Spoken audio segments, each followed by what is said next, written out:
Welcome to the Workplace of the Future cast. I'm your host, Leo Plaza, and this is not your typical podcast. Make sure to hold on to something because we're going to travel deep into the future of workplaces. Enjoy! I never asked you, we've been working for a little while now. When did you move to Australia and why? I moved to Australia in 2017. Okay, not long ago. Not too long ago. Primarily to do my Masters in Business Administration, majoring in Entrepreneurship and Innovation Management. So I graduated in 2019 in March, and then and in 2018 November I joined Quality Management Australia. Yeah.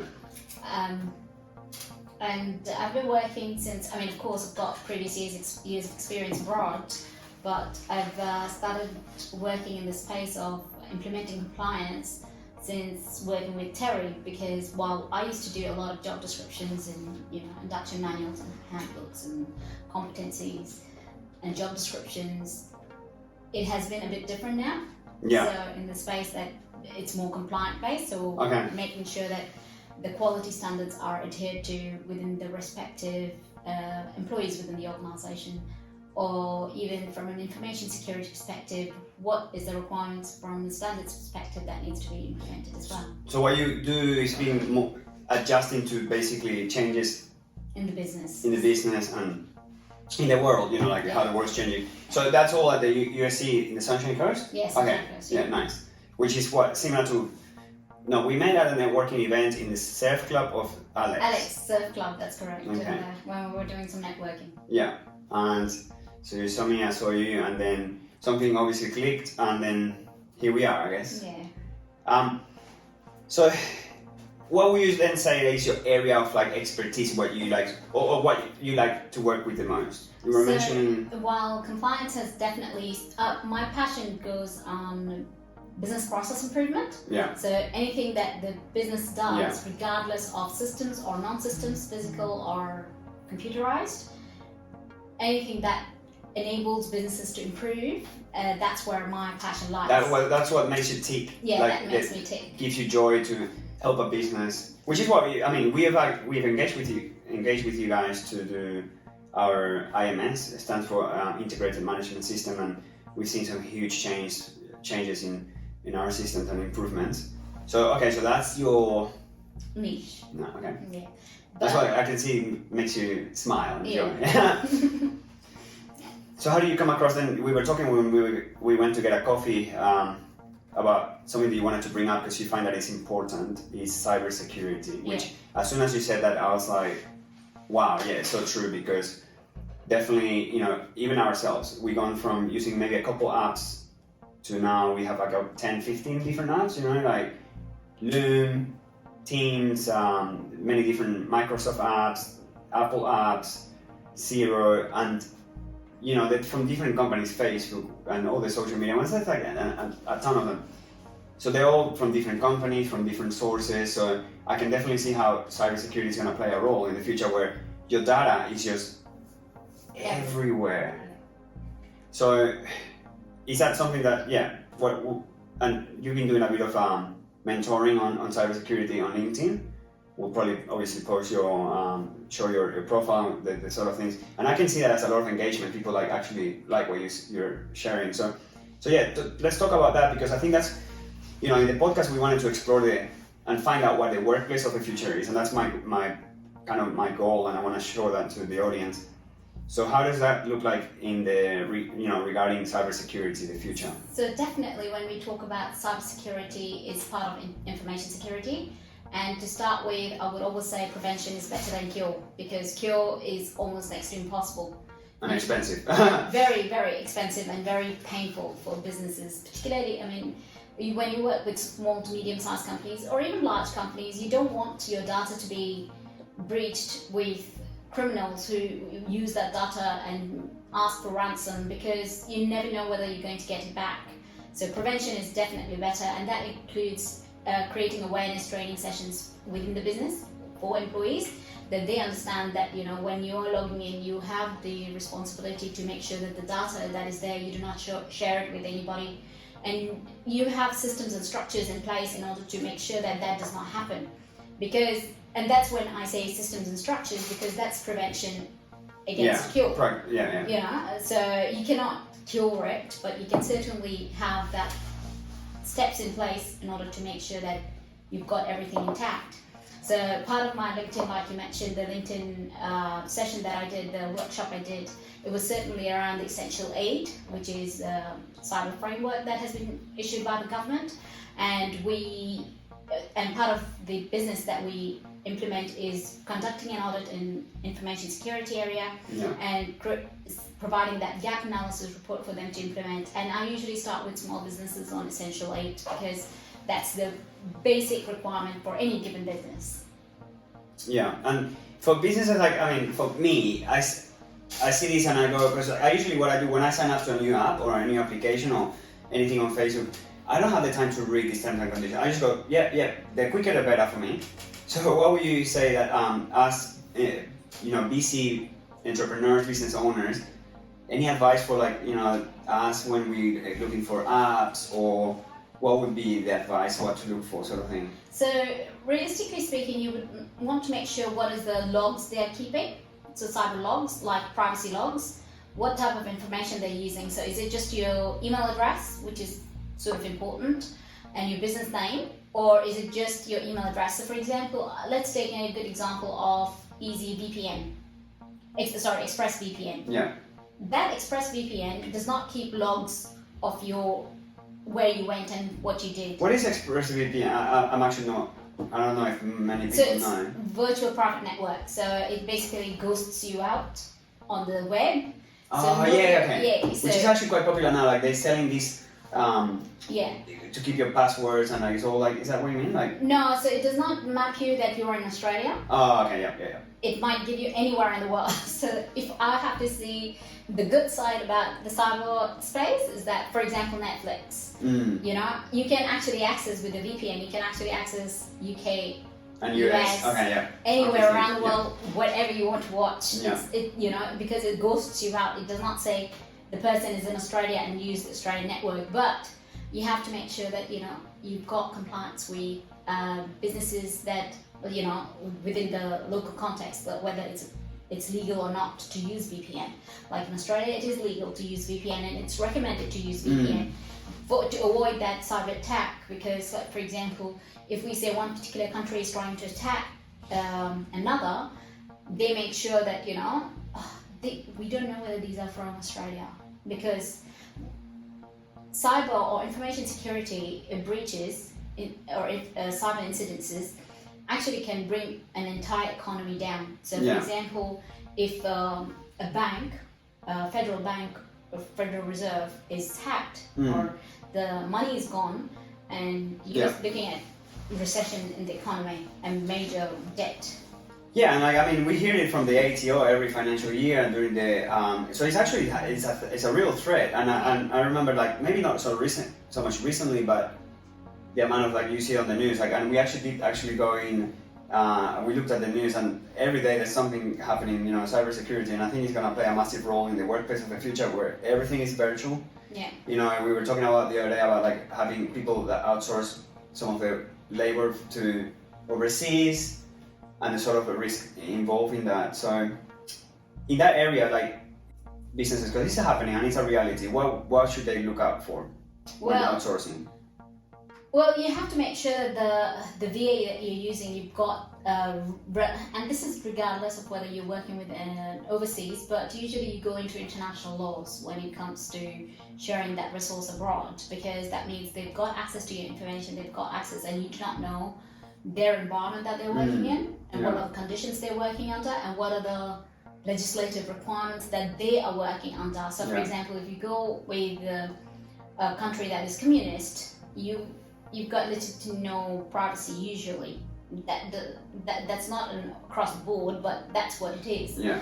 But at the same time, and this is where you start dealing with international waters, and you really would like to consider businesses that are local and people that are local. And I understand from the perspective of the new startups and small businesses that it's very expensive over here, but perhaps the options are to negotiate and talk about it and consider the students or and any other workforce that are actually looking for just a couple of hours to make some money, and on a larger scale, you tell them, look, I've got limited amount of workflow and work requirements, but I would love it if you do it for me because I'm looking for local. So yeah, okay. So like when you're looking for VAs, you would advise that like we go for a local VA. Yeah.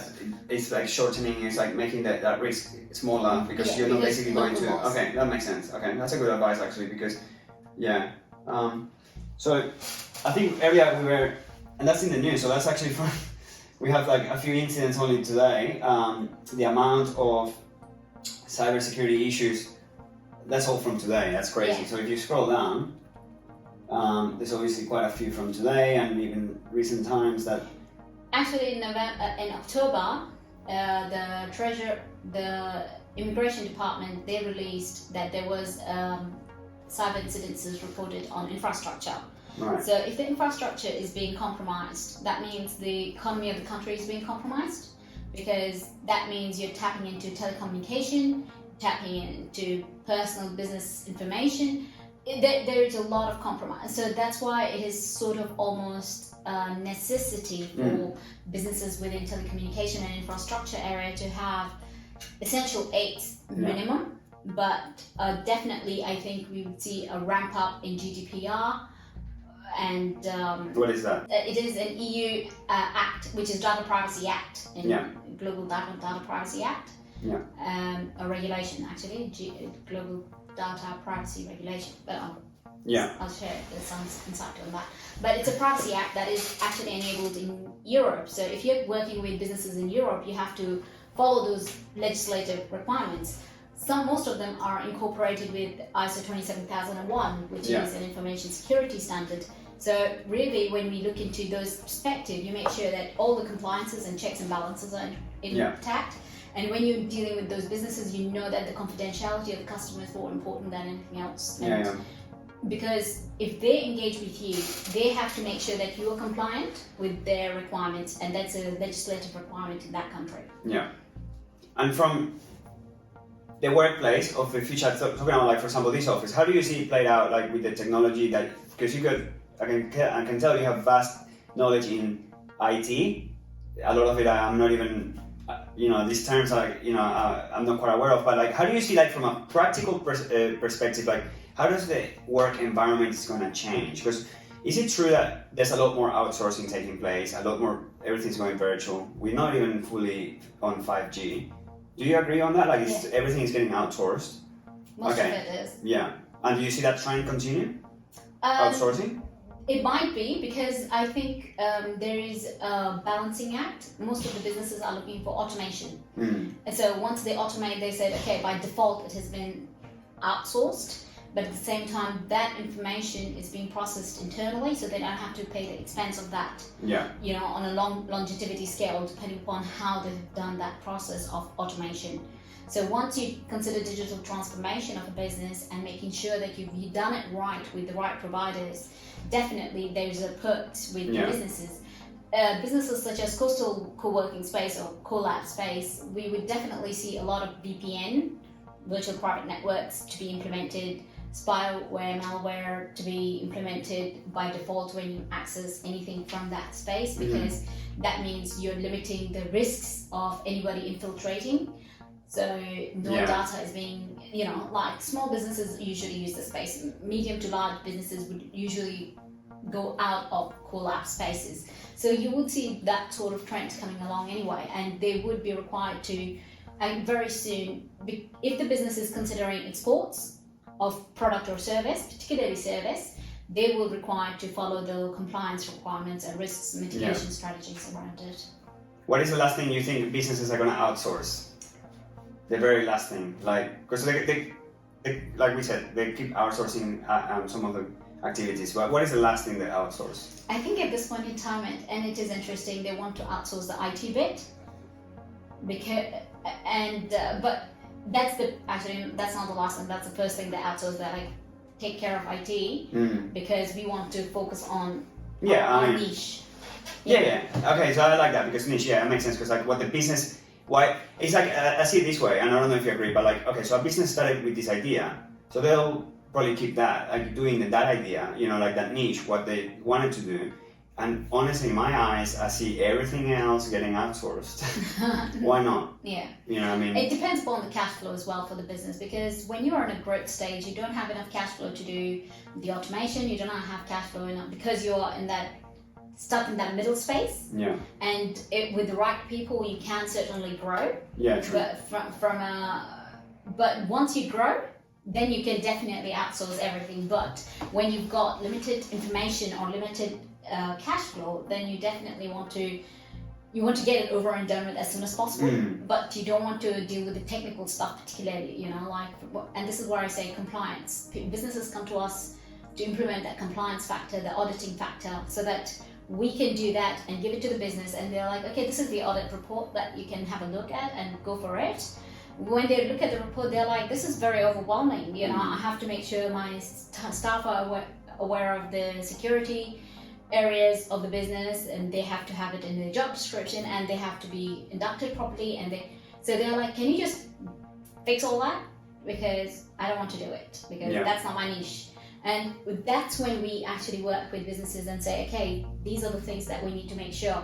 For example, physical tailgating of staff through offices when there is a security door is important, not only for COVID reasons, which has happened recently, but also for the fact that you know who exactly was in that space, and if there was a breach, it's not about reprimanding them, it's more about what can be done correctly next time.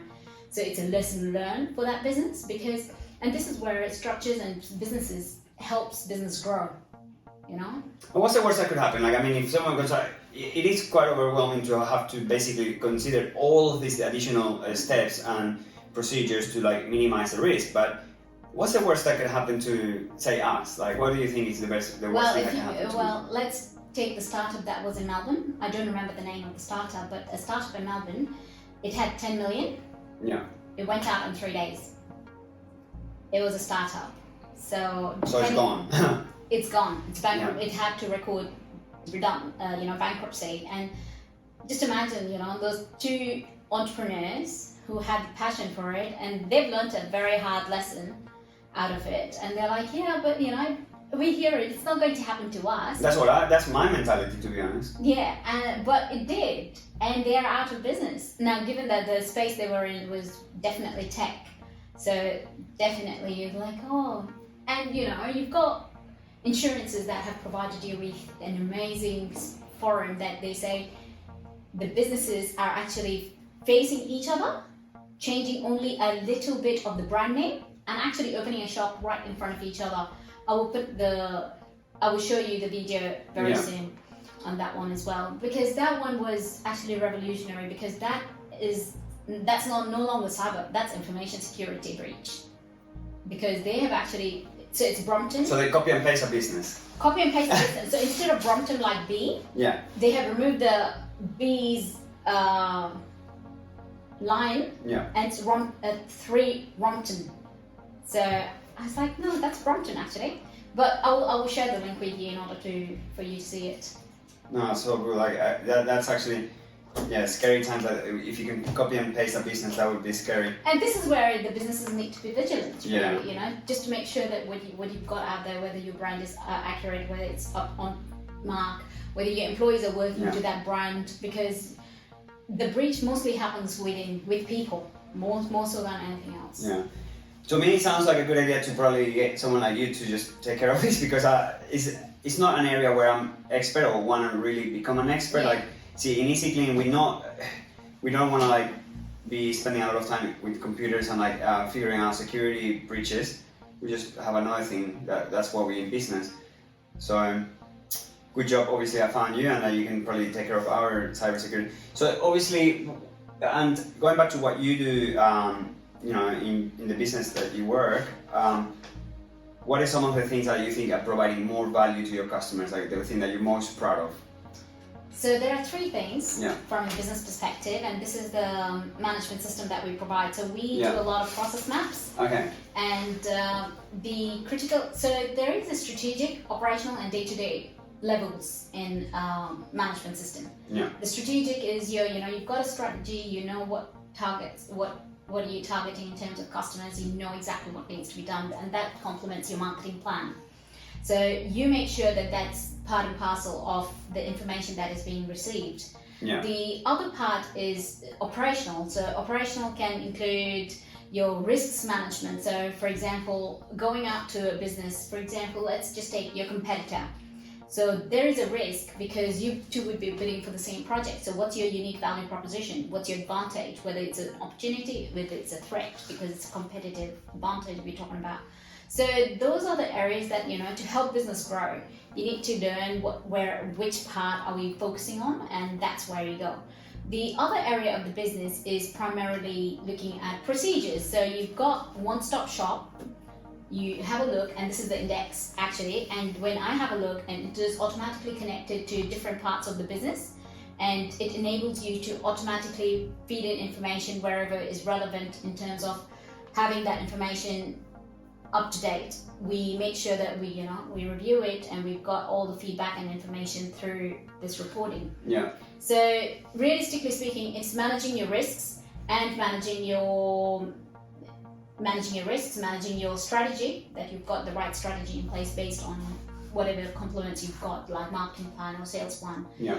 And at the same time, making sure that you've got the procedures and the job descriptions in place for the staff, that they know exactly where they stand and what they have to do. That's something we were sort of struggling last year with, so definitely. And so with this, like, how was COVID like for you guys, like in terms of like you, obviously a lot of businesses shut down, but then have you seen like, is it picked up since, or was it like a straight boom for you guys, or what was it like? So we have done some pivots. Yeah. So for example, we implemented information security into the business. So I'm a lead auditor in that space. Yeah. So now I can implement it, and so both I do audits from an auditor's perspective. I put that hat on, but at the same time I do a basic audit or gap analysis for businesses so that they know what are the gaps that they need to complete and how they need to implement it. So it could quite simply be that, and I just say that this is how you need to implement it. Now, if you want to come back to me and want an implementation, of course I can help you there. But that sounds like good. I think, and even to share with the audience, like, if they're concerned about what we're talking about, which is a real issue, and you can just Google it. And obviously, I think that a lot of people are going to agree that they don't have the skills or capability or time to think about, like, okay, how do I audit my security issues, cybersecurity issues? So you can offer that service, like basically they come to you for like an audit. Okay, all right. So I just do an audit on the existing systems, Yeah. and I look at how many. So for example, when it's like going to the doctor, but like for the software, internet. It's crazy, like for IT, Yes. Okay, here's you have this leg, or you need an X-ray here, or you should do more exercise with your legs, or whatever it is. Like that's what it seems like, because. But the good part is, once it's done, once you've implemented, you need little to no support. Yeah. But that does not mean that, like I've got businesses that actually say, okay, once a month, can you come and just do a patch up? And it's like patching a software. You come in and do a patch up, and then you go back and you come in another month and you say, okay, what are the opportunities for improvement? What have you recorded? See what businesses have done currently, and how we can improve it. Okay, let's just follow that process, be it internal audits or areas for improvement or managing a risk. They're like, oh my God, there's this new competitor and it's buying all the small businesses out. Okay, so let's mitigate that risk. What do you guys think? And most of the businesses actually use us for that service as well. They just come back and say, you know what, we're quite happy with the way you've done. You've got systems and structure in place. Just continue with it, because that's going to make our lives easier instead of bringing on someone full time and paying them, whereas you can just come in for a day or two in a month, do it, and go back. One of the biggest things for me was when you introduced us to Teams, Microsoft Teams, which is absolutely amazing. Now we probably have it's like the organization presented in software, where we have a team for each area of the business and different channels. So that was great. Hey, but I wanted to actually, before I forget, ask you. So you mentioned that I may have inspired you to start a podcast. Yeah, that's true. That's actually, makes me so happy. And what is the podcast going to be about? I guess, what have you got curiosity about? What do you want to bring out of people?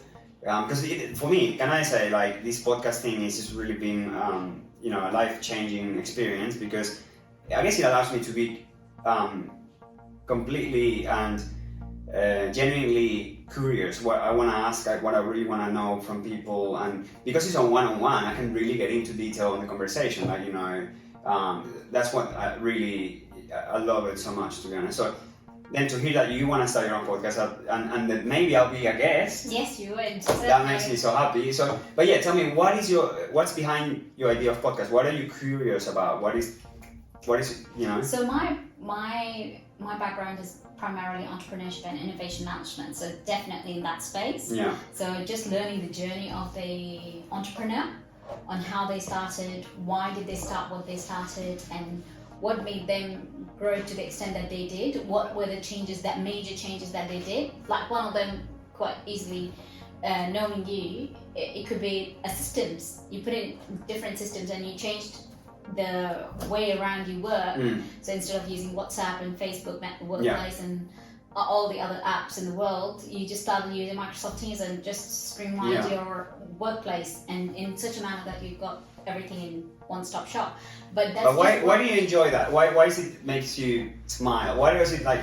What is it about it, like, in detail? Well, I am a creative soul, and I like the way people think. So what makes them tick is something that actually you would be passionate about speaking as well. So definitely from a perspective, I think I've got my background, like my great grandfathers and everyone else, they've been businessmen. So I come from a line of business through and through. So I mean, my dad was first in service, and that was a major hit for him because that was definitely out of the normality for him. But at the same time, that's in the genes. So I love entrepreneurial areas and see how simple things can make your life much easier or more difficult. And in COVID, most of the businesses have pivoted. They have seen, like you actually launched a podcast in 2020, which is an amazing overall, but at the same time, it gives the opportunity for people to hear about them, learn personally about their journey, and, connect on a different level, different intellectual level. Yeah. No, definitely. I think there's like a ton of more people can probably talk to, and like exactly that similar. What it's been like to go through COVID, and where I think that a lot of people worked the hardest they've ever worked, and that. So, all right. Well, I look forward to them being a guest in your podcast. It would be great. I don't know if there's anything else that you want to say or show. Not really. I do not have anything to show at the moment, but definitely keep an eye out on potentially a podcast coming. Okay. And another thing is that I would like to actually meet with some of my most special guests. I want to meet again in maybe 6 months or a year, and because I think it would be really cool to sort of like look back at where we were now and where we're gonna be in a year. That would be really cool. So maybe that's when we'll be back in this podcast. But until then, I go to yours. Yeah. When do you think you're gonna launch it? I haven't planned it because we just spoke about it just at a cup of coffee. So I have not really put that in a plan perspective, and everything requires a plan, particularly when it's. Or if you hang out enough with me, you'll probably be like like do it like fun. Yeah. So because that's how I am. I roll, I guess, sometimes. And I think it's out of control sometimes, but it's like. Anyways. Yeah, but that's the fun part about being with like-minded entrepreneurs that actually think and work in the similar space. Yeah. Sounds good. Well, thank you so much. Thank you.